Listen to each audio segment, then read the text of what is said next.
This answer didn't help him as well as it lacked specificity.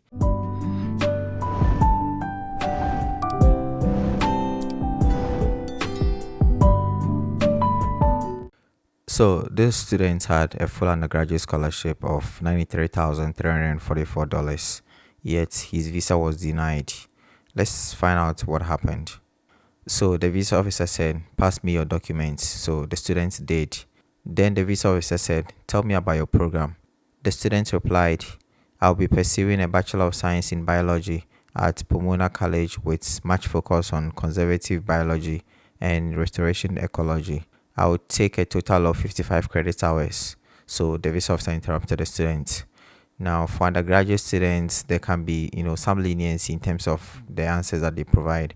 However, this answer isn't good enough. He doesn't really describe what the program is about.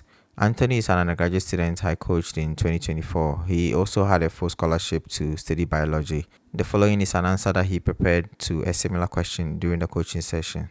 So Anthony said, "The biology at Stetson is a 4-year program that offers working knowledge of all life and studies related to life. The program is heavily practical and therefore students are required to spend a lot of time in labs, putting the theoretical knowledge to practice and discovering new knowledge. Because of its vast nature, students are allowed to pick their concentration, be it aquatic and marine biology, molecular biology or pre-health programs, where they will focus their final year research, which will be their personal contribution to their chosen field, even before they begin to practice." Now, this answer is long, but it makes a lot of sense. Even if the visa officer cut in, his first 2 sentences convey enough details about the program. What I also like is the fact that he was using a lot of technical terms, which shows that he knows what the program is about and he knows what he's going to get from the program. So yeah, that was really good. Looking at the bad answer that the student provided, it doesn't even make sense that a 4-year bachelor's degree program is only 55 credit hours.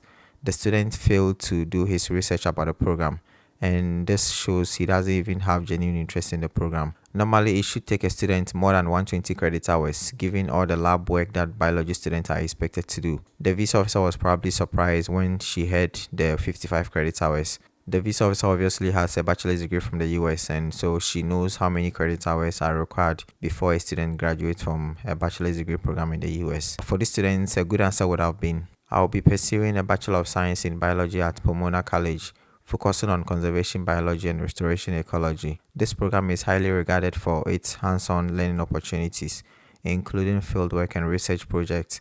I believe this practical experience will equip me with the skills needed to address environmental challenges in my home country."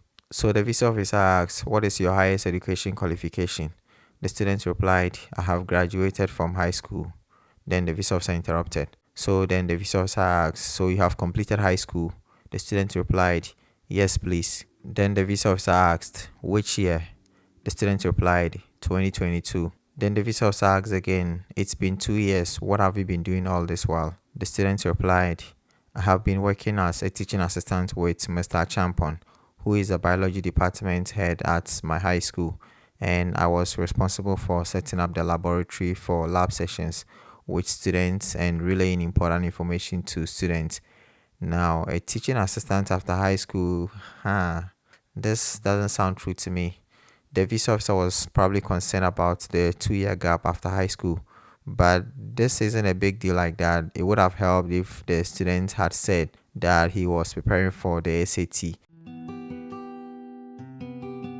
and probably working at an NGO that focuses on conservation biology and restoration ecology. When it comes to answering visa interview questions, numbers add credibility to the answers, and failing to mention when he started working as a teaching assistant didn't help his case. This is not to say a high school graduate working as a teaching assistant at his high school makes any sense to me.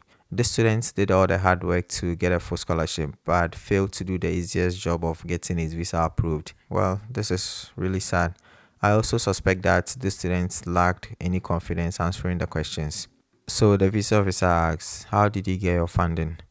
The student replied, "I submitted a compelling application to Pomona College, and due to my strong academic credentials and activities, I was awarded a full scholarship which will cover my entire cost of attendance."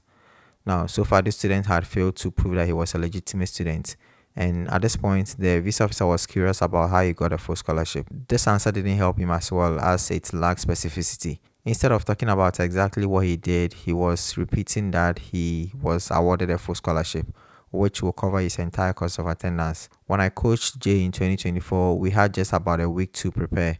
I showed him how to prepare the answers. He did the work, and I didn't even have to change much.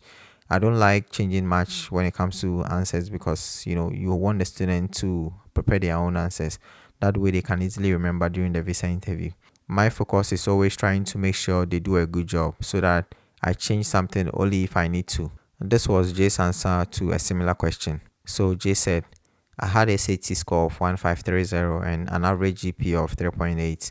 I also submitted good essays. Now I've already made a video where I improved this answer, but this answer on its own is also good enough. If you look at this answer very well, Jay mentioned his high SAT score and his high GPA. He also mentioned submitting essays.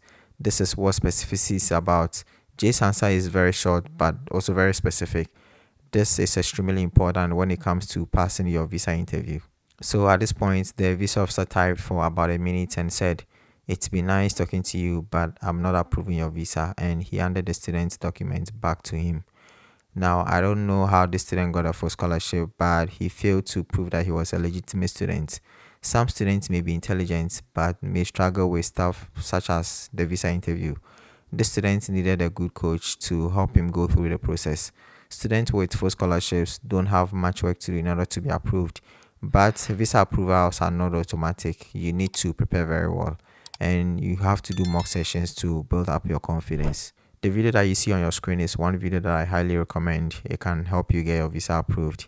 Thanks for watching, and consider subscribing to the channel if you haven't done so yet. And I'll see you in my next video.